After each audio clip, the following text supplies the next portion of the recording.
ஒரு காவல் நிலையத்தில் எத்தனையோ கைதிகள்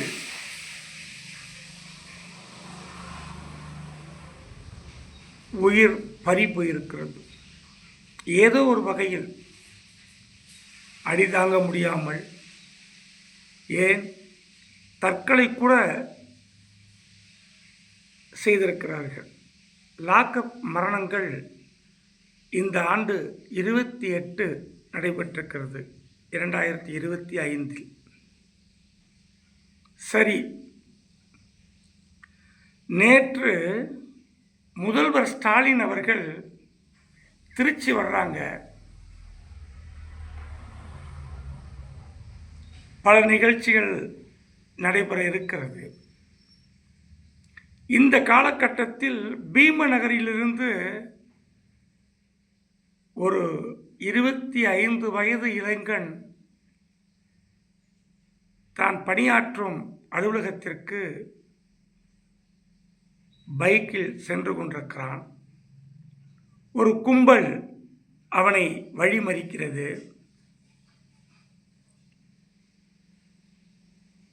அருவாளால் வெட்டப்படுகிறான். பைக்கை போட்டுவிட்டு தலைதெறிக்க ஓடுகிறான். தெருவில் ஓடி அங்குமிங்கும் ஓடி அவர்களை அலைகழித்து குவார்டர்ஸ் காவலர் வீடுகள் இருக்கிறது அல்லவா, அங்கே சென்று ஒரு வீட்டிற்குள் நுழைகிறான். அது காவலர் வீடு. அந்த காவலர் வீடு செல்வராஜ் என்கிற எஸ்ஐ வீடு. அவரும் இருக்கிறார். அவர் வீட்டில் அனைவரும் இருக்கிறார்கள். ஒரு காவலர் விடுதி என்றால் ஒரு 50-100 வீடுகள் இருக்கும். எவ்வளவோ பேர் டியூட்டி ரெஸ்டில் இருப்பார்கள். எஸ்ஐ கண் முன்னமையே இந்த எஸ்ஐ கண் முன்னையே அவருடைய குடும்பத்தார்கள் முன்னிலையிலேயே அந்த வீட்டிற்குள் பதுங்கி தன் உயிரை காப்பாற்ற சென்றவனுடைய உயிர் பறி போகிறது.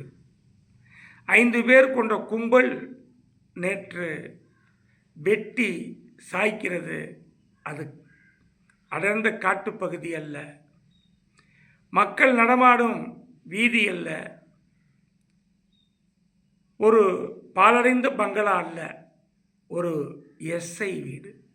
அதுவும் எஸ்ஐக்கள் எவ்வளவோ பேர் தங்கியிருக்கும் காவலர் குடியிருப்பு. நினைக்கின்ற பொழுது நெஞ்சம் பதறுகிறதே. ஓடிப்போய் ஒளியும் இடம் உயிர் பிழைக்கும் இடம்தானே என்று நம்பிக்கை இழந்து போகிறான் அந்த இளைஞன். காவலர் என்றாலே கண்ணீர் வரும் போல் தெரிகிறது. எப்படி நம்புவது? அவர் நினைத்திருந்தால் எவ்வளவு போராட்டத்திற்கு இடையிலும் அவர் உயிரை காப்பாற்றியிருக்க முடியும் தானே? ஏன் செய்யவில்லை? தன் வீட்டிற்குள்ளேயே வெட்டப்படும் காட்சி. இதை இந்த தமிழ் நல்லுலகம் பார்த்து கொண்டுதான் இருக்கிறது. கொடூரம், கொடுமையின் உச்சம். நேற்று இந்த நிகழ்வு முடிந்த பிறகுதான் டெல்லியில்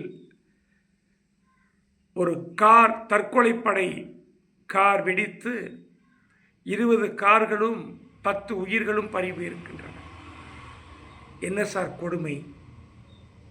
இந்தியா மட்டுமல்ல, தமிழ்நாடும் உயிர்களை எடுக்கும் நாடாகத்தான் இருக்குமோ என்று உலக நாடுகள் அஞ்சுகிறது. இறந்து போன அந்த இளைஞனுக்கு அறந்தை தீக்கனலின் ஆழ்ந்த இரங்கலையும் கண்ணீர் அஞ்சலியையும் தெரிவித்துக் கொள்கிறேன்.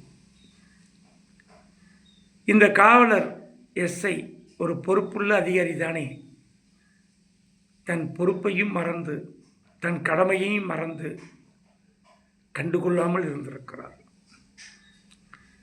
வெட்டும்போது வெளியில் வந்து கதவை சாத்தியிருந்தாலும் கூட 5 பேரையும் உடனே பிடித்திருக்கலாமே, ஏன் செய்யவில்லை என்ற கேள்வியோடு உங்களோடு அறந்தை தீக்கனல்.